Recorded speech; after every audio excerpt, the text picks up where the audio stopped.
privilegio estar ahora aquí en la casa de Dios compartiendo de su palabra, pero esta mañana los invito a orar juntos para que sea el Señor que nos dirija con su Santo Espíritu por medio de su santa palabra.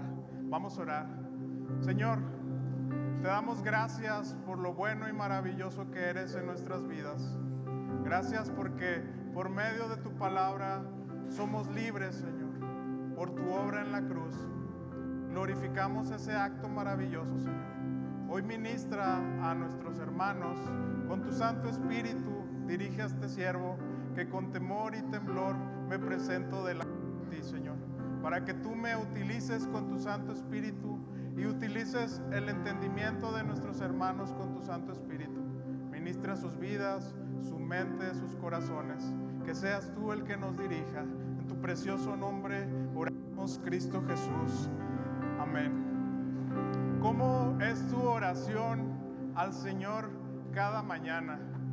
¿Cómo despiertas y le pides a Dios por ti? ¿Le pides ayuda con el peso de las cadenas?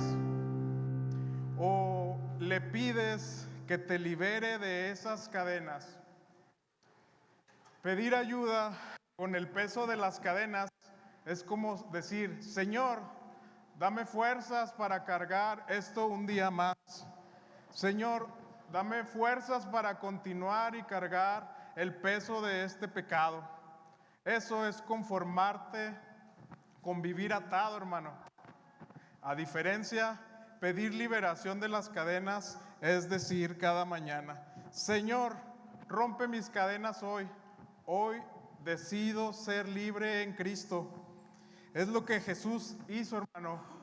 Una liberación maravillosa sobre el hombre gadareno. Jesús no vino a ser tu entrenador personal para ayudarte a cargar mejor el pecado. Vino a ser libertador de tu esclavitud. En Juan 8:36 dice: si el Hijo os libertare, seráis verdaderamente libres. Y hoy les invito, hermanos, a leer juntos de la palabra de Dios en el capítulo de Marcos 5, versículo del 1 al 20, hermano. Si me puedes acompañar leyendo la palabra del Señor. Dios tiene un mensaje especial para ti esta mañana. Amén. Vamos a leer, hermanos, la palabra de nuestro Dios. Vinieron al otro lado del mar, a la región de los Gadarenos, y cuando salió él de la barca, enseguida vino a su encuentro de los sepulcros un hombre con un espíritu inmundo, que tenía su morada en los sepulcros, y nadie podía atarle, ni aun con cadenas, porque muchas veces había sido atado con grillos y cadenas, mas las cadenas habían sido hechas pedazos por él y desmenuzados los grillos. Y nadie lo podía dominar, y siempre de día y de noche andaba dando voces en los montes y en los sepulcros, e hiriéndose con piedras. Cuando vio pues a Jesús de lejos, corrió y se arrodilló ante él, y clamando a gran voz dijo: ¿qué tienes conmigo, Jesús, Hijo del Dios Altísimo? Te conjuro por Dios que no me atormentes. Porque le decía Jesús: sal de este hombre, espíritu inmundo. Y le preguntó: ¿cómo te llamas? Y respondiendo diciendo: Legión me llamo, porque somos muchos. Y le rogaba mucho que los enviase fuera de aquella región. Estaba ahí cerca del monte un gran hato de cerdos paciendo, y le rogaron todos los demonios diciendo: envíanos a los cerdos para que entremos en ellos. Y luego Jesús les dio permiso. Y saliendo aquellos espíritus inmundos, entraron en los cerdos, los cuales eran como 2000, y el hato se precipitó en el mar por un despeñadero, y en el mar se ahogaron. Y los que apacentaban los cerdos huyeron y dieron aviso en la ciudad y en los campos y salieron a ver qué era aquello que había sucedido. Viniendo Jesús y ven al que había sido atormentado del demonio y que había tenido la legión, sentado, vestido y en su juicio cabal, y tuvieron miedo. Y les contaron lo que había visto, cómo le había acontecido al que había tenido el demonio y lo de los cerdos. Y comenzaron a rogarle que se fuera de sus entornos. Al entrar él en la barca, el que había estado endemoniado le rogaba que le dejase estar con él. Mas Jesús no se lo permitió, sino que le dijo: vete a tu casa, a los tuyos, y cuéntales cuán grandes cosas el Señor ha hecho contigo y cómo ha tenido misericordia de ti. Y se fue y comenzaron a publicar en Decápolis cuán grandes cosas había hecho Jesús con él, y todos se maravillaban. Hermanos, nuestro Dios es un Dios de propósitos, no es un Dios de casualidades. Dios es un Dios de propósitos, y aún en los valles más oscuros, en los más difíciles, Dios tiene un proceso y un propósito. Verás, los hijos de Dios no existen las suertes, las casualidades. Hoy no es una casualidad que tú estés aquí. Dios tiene un propósito, Dios tiene planes para tu vida. Y hoy quiero hablarte de esta historia, de cómo Dios estaba en su plan atravesar una tempestad para llegar a un propósito de salvación de un hombre de la región de Gadara, al cual era una de las 10 ciudades de la Decápolis, al suroeste del mar de Galilea, y un hombre gentil, no judío, de una región pagana, el cual no era de linaje de Abraham y no era judío, no era hijo del pacto, sino un hombre con tanta necesidad, ya que era una ciudad marginada por la pobreza en su región. Verás, al avance de este pasaje te darás cuenta de cómo este hombre nos representa a nosotros sin Cristo. Al principio de la historia, vemos que Jesús y sus discípulos vinieron de Capernaum, de una embarcación en la orilla del noroeste del mar de Galilea, y el Señor Jesús les da la indicación de que pasen al otro lado del mar, al suroeste del mar de Galilea. Los discípulos, atemorizados, se encontraban en la barca. De repente nos narra la historia que hubo una gran tempestad y hubo viento, olas entraban dentro de la barca, y los discípulos atemorizados gritaban a gran voz: Maestro, Maestro, ¿no tienes cuidado que perecemos? Y levantándose Jesús, reprendió al viento y dijo al mar: Calla, enmudece. Y el viento cesó y se hizo grande bonanza. Los discípulos, que tenían siendo pescadores desde su niñez, porque ejercían la profesión de su familia, ¿cuántas veces no estaban acostumbrados a estar en el mar, verdad? Pero dice la palabra que estaban atemorizados por la gran tempestad que acontecía.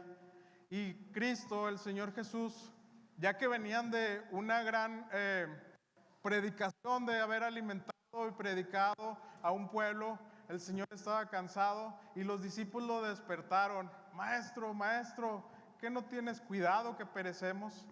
Pero el Señor calmó esa tempestad.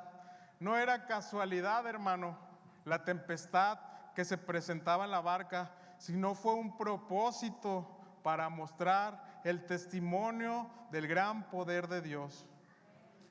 El último capítulo de este texto, Marcos 4, nos narra que los discípulos, atemorizados, clamaban y decían el uno al otro: ¿quién es este? ¿Quién es este que aún el viento y el mar le obedecen? Nuestro Dios, hermanos, no es un Dios de casualidades, sino de propósitos. Gracias. Él tenía la intención de cruzar del mar de Galilea, ya que salieron de territorio judío para dirigirse a territorio gentil y encontrarse con un hombre en la región de Gadara. Un hombre el cual nos cuenta la Biblia que necesitaba liberación. Quiero hablarte de estos 3 puntos que caracterizaban a ese hombre endemoniado.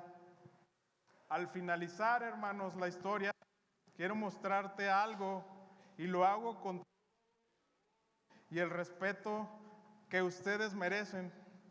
El endemoniado gadareno es un retrato exacto de cómo luce una vida sin Cristo, hermano. Como punto número 1, nos dice que el endemoniado estaba atado y aislado. En Marcos 5:3 dice que nadie podía atarle ni aún con cadenas. Sin Cristo vivimos esclavos, hermanos.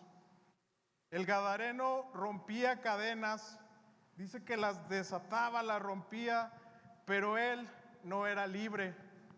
Era esclavo de una fuerza más fuerte que él. Así, hermanos, es el pecado. Promete libertad, pero te ata a vicios, ira, amargura, lujuria, orgullo. Tú crees que lo controlas, pero al final el pecado te controla a ti y rompes cadenas humanas, pero sigues atado espiritualmente. Jesús lo dijo directo en Juan 8:34. Todo el que peca es esclavo del pecado. Hay gente, hermano, que camina libre por las calles, pero está encadenada por dentro. Pueden estar libres caminando, pero tienen ira, son atados por ese pecado que los domina, hermanos. El endemoniado en gadareno nos muestra que él estaba atado, y también nos dice que él vivía aislado, hermano. Sin Cristo vivimos solos. Este hombre no vivía con gente viva, con muertos es con el que él vivía. El pecado, hermanos, te aparta de tu familia, de la iglesia de Dios. El pecado te aísla de vergüenza, te escondes, hieres a los tuyos y vives entre sepulcros. Sepulcros que son relaciones muertas, sueños muertos, fe muerta. Crees que nadie te entiende y terminas haciéndote daño a ti mismo. En Marcos 5, que acabamos de leer, y siempre de día y de noche andaba dando voces en los montes y en los sepulcros y haciendo con piedras daño. El pecado, hermano, primero te seduce, luego te aísla y al final te entierra vivo. Es peligroso el pecado, hermanos. Tengamos cuidado de él. Como punto número 2, nos muestra que este hombre vivía sin esperanza. En el capítulo 5 dice que, y viéndole de lejos, el endemoniado corrió y se postró ante Cristo. Sin Cristo, hermanos, vivimos sin salida. Este hombre llevaba años así, nadie pudo ayudarlo. ¿Cuánto tiempo el hombre, estando en los sepulcros, no estuvo viendo a su familia? ¿Cuánto tiempo el hombre no pudo recibir el abrazo de su esposa, de sus hijos, si es que los tenía? ¿Cuánto tiempo el hombre se perdió de percibir un salario, de estar entre la sociedad? Este hombre llevaba años así y nadie pudo ayudarlo hasta que Jesús cruzó una tormenta, hermanos, solo para buscar a ese hombre. Tal vez hoy te sientas así, atado, solo y sin esperanza. Has intentado cambiar por tus propias fuerzas y no puedes. ¿Cuántas veces has intentado dejar adicciones, alcoholismo, adulterio, groserías, ira? Pero mira esto, Jesús no esperó a que el gadareno fuera a la sinagoga. Jesús fue a los sepulcros, a su peor lugar. Tu peor noche fue la razón por la que Jesús cruzó tu tormenta. ¿Cómo conociste de Cristo en tu vida? ¿Qué persona puso Dios como propósito para que tú conocieras del Señor? En tu peor noche fue la razón por la que Jesús cruzó tu tormenta. Como punto 3, hermanos, nos muestra que el hombre vivía sin pudor, ni dignidad, ni libertad. En Marcos 5:15 y Lucas 8:27 lo mencionan. Dice que andaba desnudo y no vestía ropa. La pérdida de pudor es una de las señales más claras de una vida sin Cristo, hermanos. En Lucas 8:27 dice que por mucho tiempo él no vestía ropa. Iglesia, la desnudez aquí no es solo física, la desnudez a veces es espiritual. Cuando el pecado te domina, lo primero que pierdes es tu dignidad. Ya no te importa cómo te ven, ya no te importa tu testimonio, ya no te importa tu cuerpo. El enemigo te degrada al punto que ni vergüenza tienes. El gadareno no andaba desnudo porque hacía calor, andaba él desnudo porque había perdido su juicio cabal. La Biblia conecta la ropa con dignidad. En Génesis 3:21, Dios vistió a Adán y a Eva después del pecado que cometieron. En Génesis nos narra cuando cometió el pecado Eva y Adán, nos narra que ellos sintieron vergüenza y vieron su desnudez por causa del pecado, pero Dios, hermanos, los cubrió con ropas nuevas.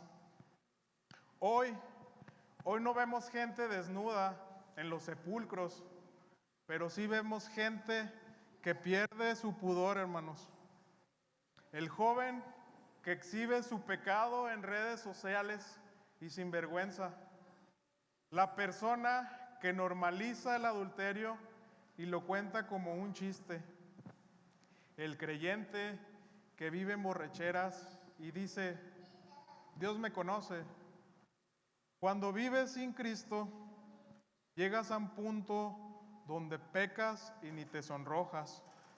En Jeremías, hermanos, 6:15 dice, sean avergonzados de haber hecho abominación, ciertamente no sean avergonzados, ni aún saben tener vergüenza. Ese es el gadareno moderno, hermanos, sin pudor, sin temor, sin dignidad. Pero Cristo te viste, hermanos. Mira el milagro en Marcos 5:15. Lo vieron sentado, vestido y en su cabal juicio. Ahora, ¿quién lo vistió, hermanos? ¿Quién vistió a ese endemoniado gadareno? Cristo, hermanos. Cristo es el que lo vistió. Cristo es el que lo cubrió, ¿verdad? Porque cuando Cristo te libera, lo primero que te devuelve es tu dignidad. En Isaías 61:10 dice, me vistió con vestiduras de salvación, me rodeó de manto de justicia. Dios no te deja desnudo, hermano. En cambio, el mundo te desnuda y te graba. Cristo te viste y te restaura, hermano. El pecado te desnuda en público y te deja en vergüenza. Jesús te viste en privado y te devuelve la honra. Cristo vistió a este hombre gadareno, él tomó su capa y se la entregó.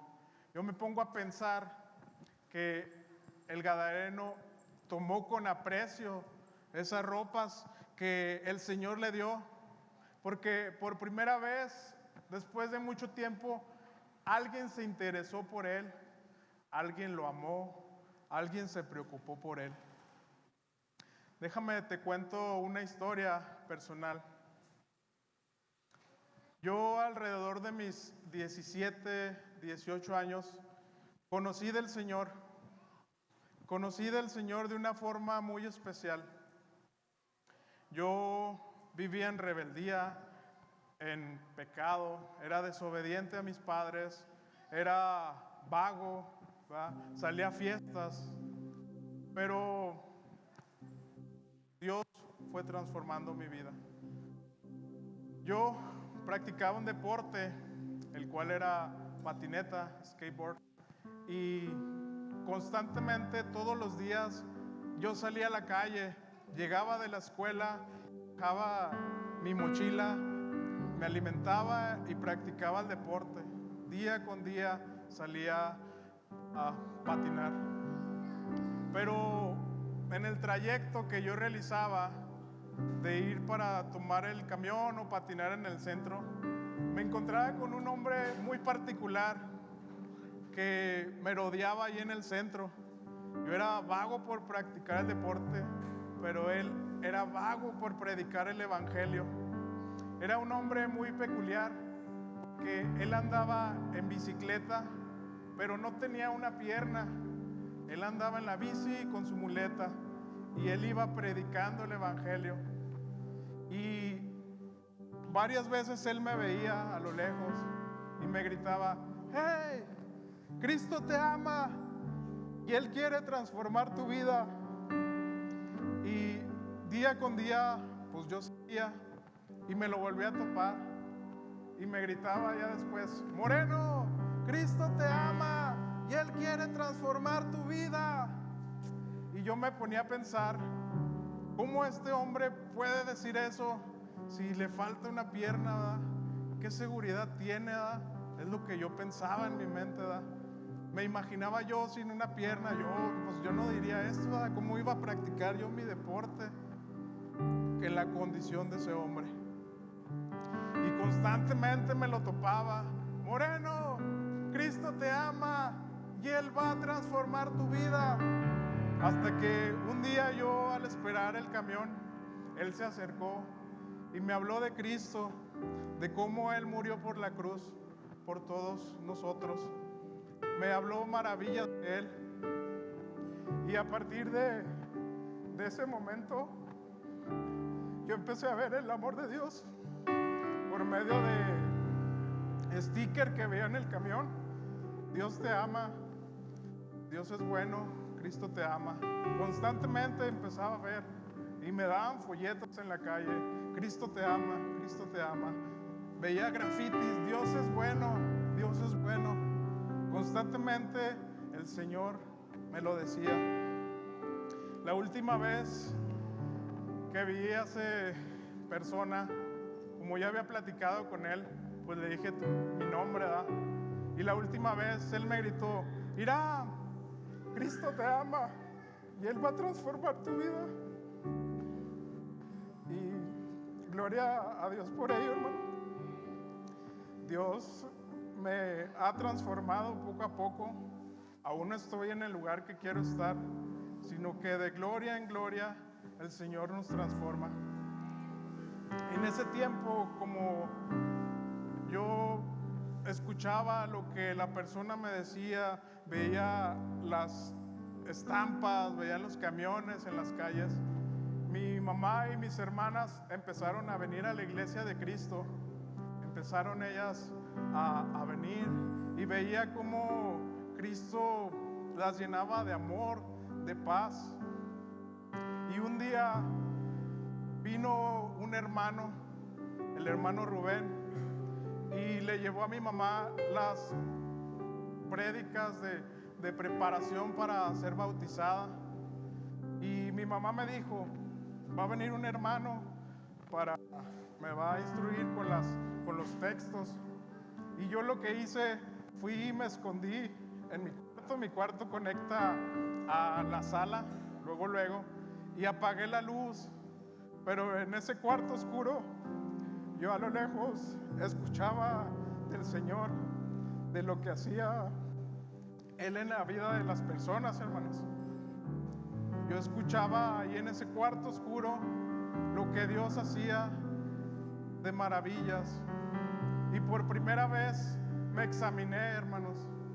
Me examiné a mí mismo y vi que no tenía yo una legión de demonios, sino tenía una legión de pecado. Cristo transforma la vida. Cristo te lleva de gloria en gloria. Y Dios fue utilizando a muchas personas, a muchos hermanos, a mi esposa, a muchas personas. Dios fue utilizando y preparando para que yo me acercara al Señor. La historia del endemoniado finaliza de la siguiente manera. Qué maravilloso. El exendemoniado gadareno le ruega a Jesús poder acompañarlo. Él iba a la barca ya cuando se iban y, por favor, déjame ir con ustedes. Le rogaba al Señor. Obviamente amaba a Jesús y aprecia lo que Él ha hecho. Él sabe que si se mantiene cerca de Jesús, los demonios no volverán. Pero además de su amor por Jesús, siempre será el ex endemoniado para los gadarenos. Seguirá el endemoniado teniendo las huellas, las cicatrices como recordatorio a la comunidad de lo que fue. Quiere él un inicio fresco, una vida nueva y una nueva identidad. Sin embargo, hermanos, para Jesús es más importante que él testifique en su comunidad con su vieja identidad. Jesús lo envía a su familia y a su casa. El contenido de este mensaje es simple. Él debía contar dos cosas. La primera, dile a todos lo que el Señor ha hecho por ti. Y la segunda, cómo te he tenido compasión. En ocasiones hacemos del evangelio algo muy complejo, hermanos. Tenemos frente a nosotros a un ex endemoniado que con tan solo una tarde de educación, no en un colegio bíblico, simplemente en un acto de liberación, se va a su casa y cuenta su experiencia. El resultado es fenomenal, hermanos. Él obedece al Señor y va y testifica lo que Jesús hizo en su vida. Y Jesús, hermanos, Él al regresar, porque regresó después, regresó el Señor Jesús y vio una multitud de alrededor de 4,000 personas esperando a Cristo en ese lugar, de lo que Él había hecho por el endemoniado, de lo que Él hizo en su vida. El testimonio evangélico de una persona que conoce al Señor y se convierte es más evangélico que un sermón, hermanos.